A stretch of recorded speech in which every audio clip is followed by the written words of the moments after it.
Olá, Israel anunciou que destruiu túneis do Hamas na Praça Palestina, tomou o quartel de Rimal e assumiu o controle do bairro de Shejaia, na cidade de Gaza. O exército de Israel declarou que matou mais de 2.000 terroristas do movimento de resistência islâmica, o Hamas, em dezembro, e mais 4 comandantes militares do grupo terrorista nos últimos dias. O Hamas conseguiu lançar na quinta-feira mais 30 foguetes contra Tel Aviv, a capital econômica de Israel, e o sul do país. Com 76 dias de guerra, os grupos terroristas ainda conseguem atacar Israel com foguetes, numa prova de que Israel ainda não conseguiu eliminar a capacidade ofensiva do inimigo. O Hamas afirmou que o total de palestinos mortos em Gaza chegou a 20.057, além de 53 mil feridos, e divulgou imagens de 3 reféns mortos, atribuindo as mortes aos bombardeios israelenses. Israel não conseguiu confirmar esta informação. Cerca de 1.140 pessoas foram mortas e cerca de 250 sequestradas no ataque terrorista de 7 de outubro ao território israelense, o que deflagrou a guerra. Análises do jornal The New York Times e da televisão norte-americana CNN constataram que Israel jogou centenas de bombas de 900 quilos na faixa de Gaza. As imagens de satélite revelam 500 crateras de mais de 12 metros de diâmetro abertas por essas bombas. São bombardeios comparáveis aos da Guerra do Vietnã. Um analista diz que não havia visto nada parecido desde o Vietnã. Em pesquisa divulgada pelo jornal Maariv, 67% dos israelenses aprovaram uma trégua para a troca de reféns e presos, como a anterior, de uma semana. 25% são contra e 11% não têm certeza. Entre os eleitores do governo de extrema-direita de Israel, 51% apoiam a trégua e 35% são contra. Os grupos terroristas Hamas e Guerra Santa Islâmica para a Libertação da Palestina rejeitaram a proposta de Israel de uma trégua de uma semana para libertar 40 reféns, entre eles 19 mulheres e 2 crianças. Os inimigos de Israel exigem o fim da ofensiva, ou seja, o fim da guerra, e a libertação de todos os presos palestinos detidos em Israel, cerca de 8.000, para libertar os 128 reféns que se acredita que ainda estejam em seu poder. Alguns podem estar mortos. O jornal do Washington Post noticiou que Israel não conseguiu provar que havia um centro de comando do Hamas no hospital Al-Shifa, o maior de Gaza. O Brasil retirou mais 32 pessoas da faixa de Gaza, outras 5 tinham autorização para sair, mas não conseguiram chegar até a cidade de Rafah, na fronteira com o Egito. Desde o início da guerra, o Brasil já resgatou 111 pessoas do território palestino. 2 mísseis antitanque disparados do sul do Líbano feriram 3 pessoas no norte de Israel, que bombardeou em resposta a posições da milícia fundamentalista xiita libanesa Hezbollah, o Partido de Deus. O Conselho Regional da Alta Galileia, que faz fronteira com o Líbano, fechou 14 kibbutzim e várias estradas. Israel também bombardeou a Síria, depois que 4 foguetes foram disparados do território sírio contra o território israelense.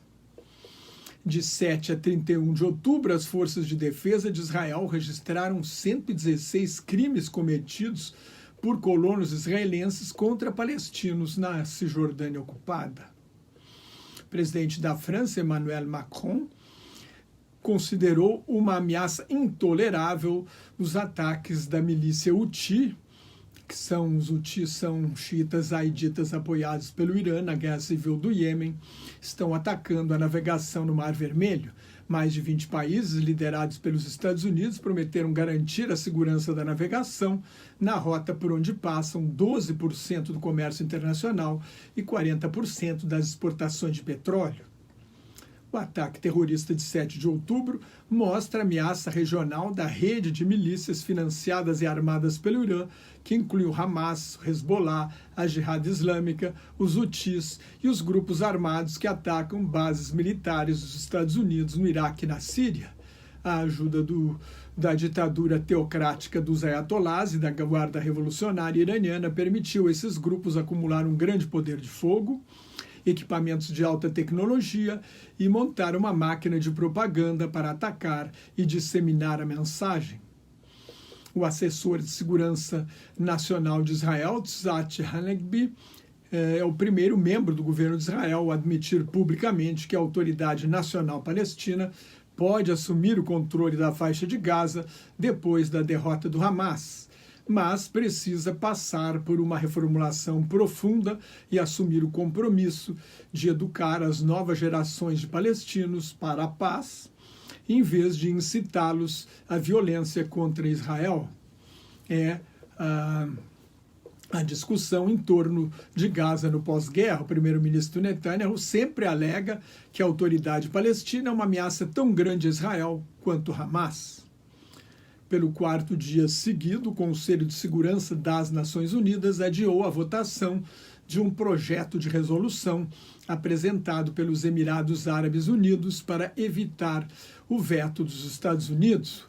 O texto havia mudado, o adiamento foi para evitar o veto, o texto havia mudado, inicialmente falava em cessação de hostilidades, depois passou a suspensão urgente das hostilidades, agora fala em tomar medidas urgentes para permitir imediatamente uma ajuda humanitária segura e sem entraves, criando condições para uma suspensão duradoura das hostilidades.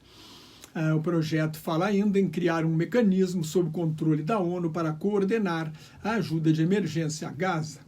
Na quinta-feira à noite, a embaixadora dos Estados Unidos na ONU, Linda Thomas-Greenfield, disse estar pronta a apoiar a resolução. O Alto Comissariado da ONU para Direitos Humanos pediu uma investigação de crimes de guerra sobre a morte de 11 palestinos desarmados na cidade de Gaza. Os soldados israelenses teriam separado os homens das mulheres e crianças e matado todos os homens do grupo. Israel acusou a ONU de difamação e de tomar partido na guerra.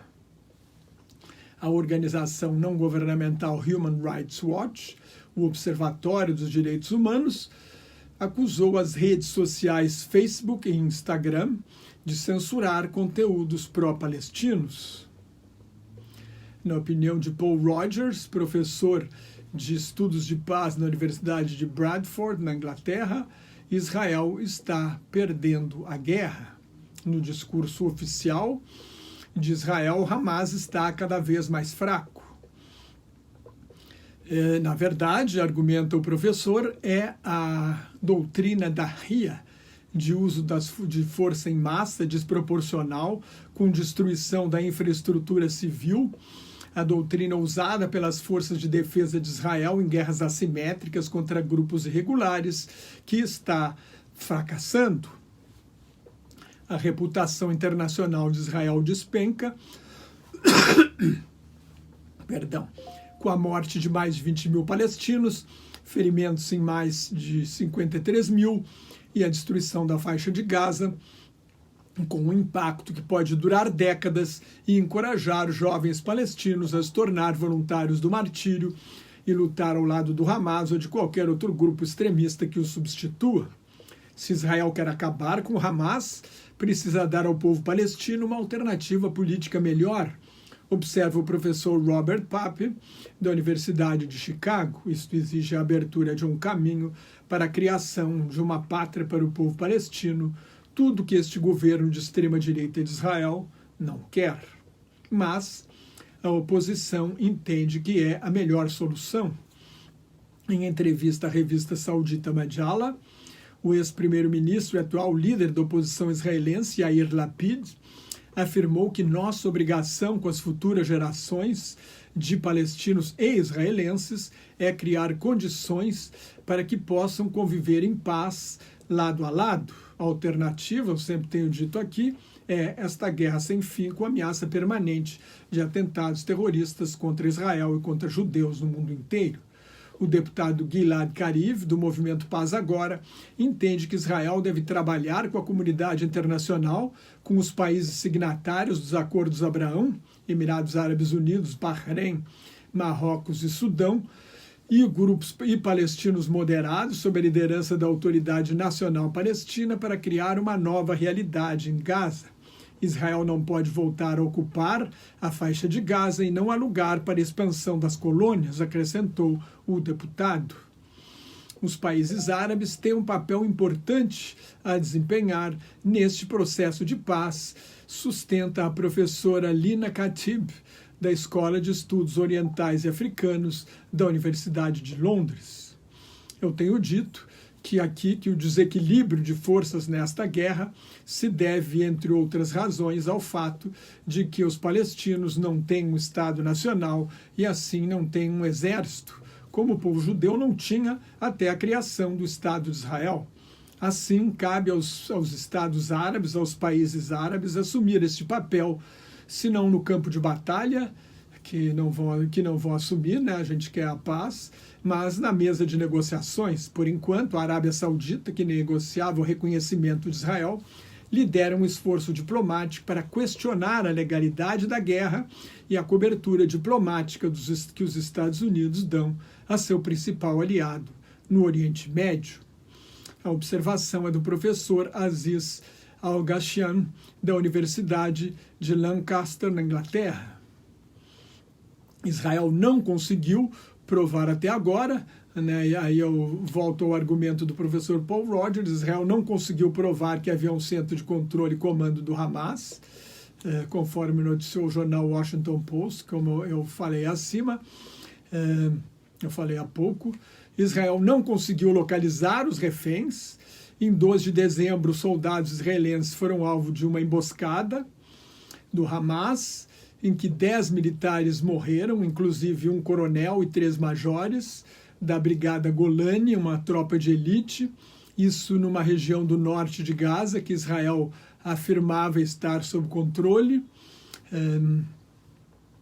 Dias depois, 3 reféns israelenses foram mortos por soldados de Israel, pelos seus companheiros, que temiam que eles fossem terroristas suicidas, mesmo que os 3 reféns falassem hebraico e estivessem sem camisa, para mostrar que não tinham bombas escondidas sob a roupa. Mais de 14% dos 139 soldados israelenses mortos na invasão terrestre foram vítimas do fogo amigo, foram mortos por seus companheiros. Hoje foram anunciadas mais 2 mortes, contando soldados mortos no ataque terrorista de 7 de outubro, que deu início à guerra. Já são mais de 460 militares israelenses mortos e pelo menos 1.900 feridos, de acordo com os dados oficiais das Forças Armadas de Israel. 10 dias atrás, o maior jornal diário de Israel, Yediot Ahronoth, estimou as baixas israelenses em 5.000, das quais 2.000 soldados teriam ficado deficientes. O ataque terrorista abalou a presumida segurança de Israel. Por isso, a maioria da população israelense apoia a estratégia de terra arrasada do governo Netanyahu, e os comandantes militares estão sob tremenda pressão para ganhar a guerra. Mas os altos oficiais sabem que as ideias do Hamas, a ideologia do Hamas, não pode ser derrotada militarmente, só por um processo político, um processo de paz. Diante da iminência de nova trégua para permitir a libertação dos reféns, as forças de Israel tratam de infligir o maior dano possível, tão rapidamente quanto possível, sem levar em conta o custo em vidas humanas palestinas. Bibi Netanyahu é um primeiro-ministro fraco, abalado por escândalos de corrupção e processos criminais, que tenta terceirizar a culpa pelo fracasso ao não conseguir defender o país dos ataques de 7 de outubro. Ele tenta terceirizar a responsabilidade para os militares, os serviços de inteligência. Yair Netanyahu, o filho do primeiro-ministro, acusou o comandante das Forças Armadas, general Herzi Halevi, de golpe de Estado, alegando que o general sabia do ataque terrorista e não avisou o chefe de governo de Israel. Um governo dependente de uma minoria extremista, de fundamentalistas religiosos e supremacistas judaicos, que já foram chamados de nazistas no parlamento de Israel. Imaginem só ser chamado de nazista judeus serem chamados de nazistas em Israel. Um primeiro-ministro corrupto e debilitado compromete a segurança de Israel, visto como um país pária pela maioria da sociedade internacional. A solidariedade causada pela violência terrorista do Hamas se evaporou com as ruínas de Gaza e as imagens de civis e crianças palestinas martirizadas pelos bombardeios maciços. Quase todo o mundo, mesmo os aliados europeus de Israel, menos os Estados Unidos, pedem um cessar-fogo imediato e o fim do sofrimento de civis inocentes. E mesmo dentro dos Estados Unidos cai o apoio a Israel, especialmente entre os jovens. É preciso salvar Israel de si mesmo, conclui o professor Paul Rogers, especialmente de Netanyahu e seu governo fascistoide, acrescento eu.